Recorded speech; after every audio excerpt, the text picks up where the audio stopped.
Well, let's be frank, it is a hugely important day for investors, for institutions all around the world, for our pensions. Now, we all know that the share prices of banks in the US, they've soared, certainly have soared in the months following President Trump's election, all led by America's biggest banks. I mean, their share price up some 25%.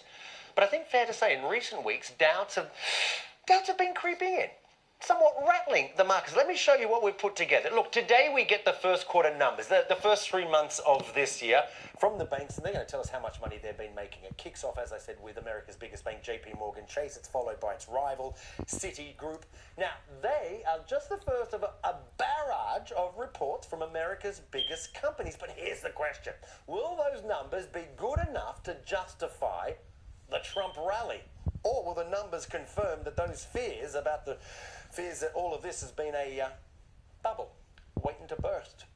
President Trump, we know this, has famously promised to throw out a massive banking regulation, all brought in by the Obama administration after the financial crisis. It's known as the Dodd-Frank Act of 2010.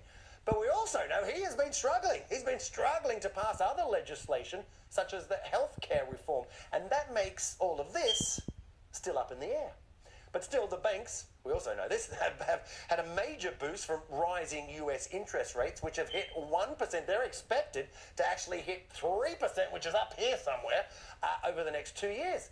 And this means for the banks, higher interest rates, bigger profits, because it helps their lending margins. Now, when I talk about lending margins, I'm simply referring to the difference between the interest rate the banks offer to savers and the interest rate they charge to borrowers.